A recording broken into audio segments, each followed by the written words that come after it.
Call your next witness. The government calls Jack Brewer. Yes, if you would, please. If you come forward.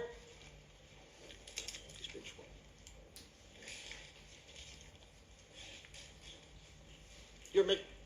Brewer, if you would, please, sir. You've been sworn, have you not? Yes, sir. Thank you.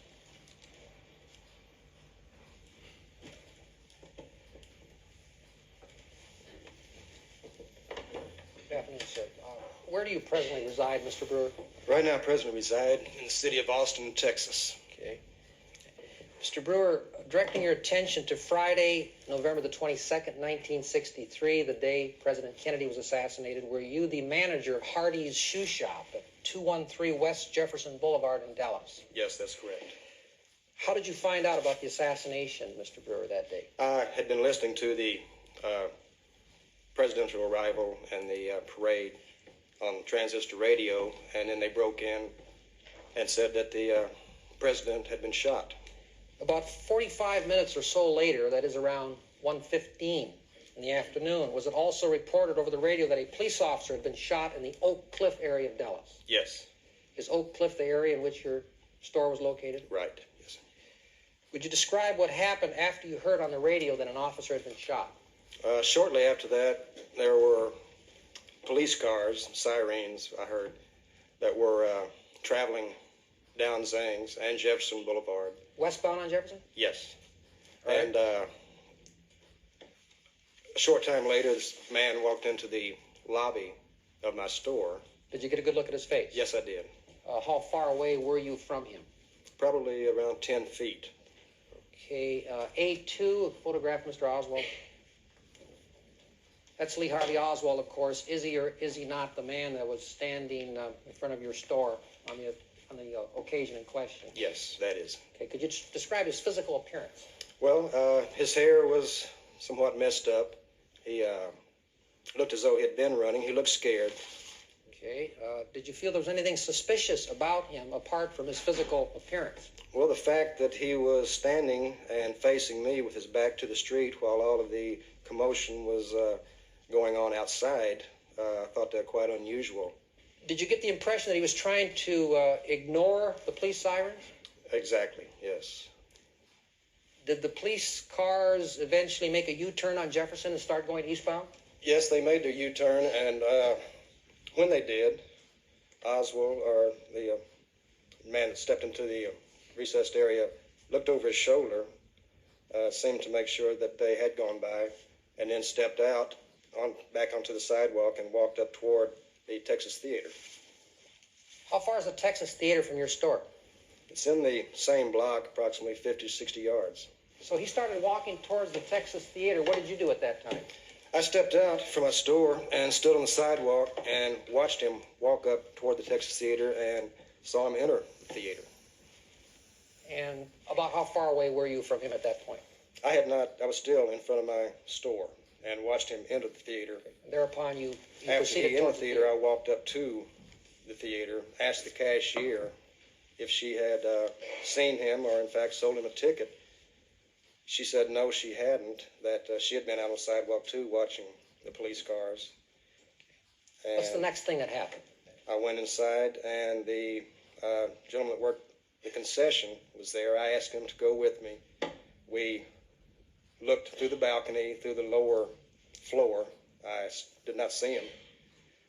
We went back to the cashier, and I told her that I had not seen him, but I felt he was still there and to call the police. What's the next thing that happened? I went back and stood by the exit leading out into the alley behind the stage. A few moments later, I'm sorry. What happened next? I'm sorry. Just a few moments later, the house lights in the theater came on. I looked out from the curtain and saw Oswald for the first time in the theater. As the house lights came on, he got up from his seat, walked to the aisle, and then turned around and sat back down approximately the same seat that he had been occupying. Okay. What's the next thing that happened, sir? After I saw Oswald, then I heard a noise outside. I opened the exit door. I was grabbed by the policeman. In fact, a gun was held on me. I explained to them that a suspect or a suspicious person was in the theater, they asked me to point him out, which I walked out on the stage with a couple of policemen, pointed him out, and the policeman approached him, walked down the aisle toward him, approached him. As the policeman walked into the aisle that Oswald was sitting in, Oswald stood up. He hollered something. I'm not sure what he hollered. And he struck the officer, knocking him backwards. As he had done this, he reached under his shirt and pulled out a revolver. The officer stood back up. Having been knocked down, he stood back up and grabbed at the revolver. There was quite a scuffle there for a few moments. And he was handcuffed and led away. No further questions. Now, Mr. Brewer, you, by this time, the time that you noticed Lee out there, I take it the sirens were going. You knew that the president had been killed. You knew that Tippett had been killed. And you were one of the good citizens of Dallas who was alerted. Isn't that true, sir? That's correct. Yes. Now, Lee, when you saw him in the window of the store, looked suspicious to you, didn't He did, in fact, yes. he? Now, you see, the implication from your testimony is that he had shot Officer Tippett and shot the president and was scared and was running away and trying to hide. Let me give you a hypothetical, a different set of facts. Supposing Mr. Oswald, this man you saw in the store, turned up to be, instead of the guilty person, a patsy. Now supposing that we have such a man that realizes that he has been a patsy, and now he doesn't know what to do, you see him.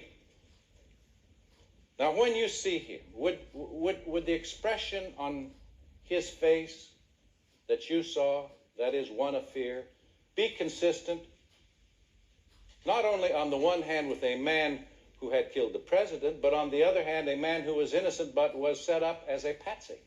I could imagine the expression would probably be the same. Be the same. And one of the things that he cried out, just simply cried out, is that I'm not resisting arrest. Isn't that true? After they had handcuffed him and were leading him away, he said a couple of times, I'm not resisting arrest. And they hit him, didn't they? They did.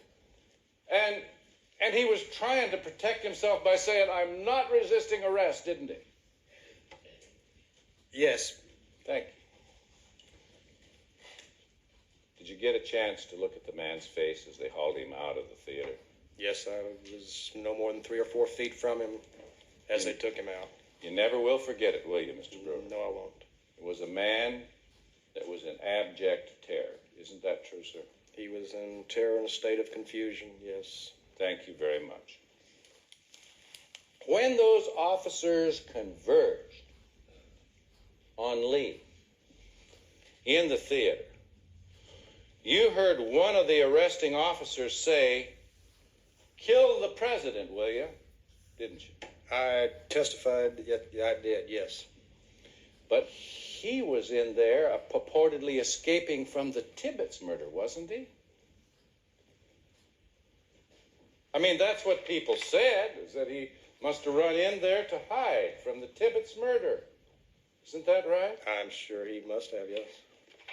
And yet the officer at the time, the arresting policeman, said, kill the president, will you? How? Did you tell that to the House Committee? I did. I said that I don't know that it was the arresting policeman. I heard someone, and I couldn't even identify who it may have been. I did hear somebody say, kill the president, will you? So somebody had already, without apparently any evidence, put those together. Isn't that true, sir? Evidently. Thank you. All right, fine. Thank you very much, Mr. Brewer. You may step down. Thank you.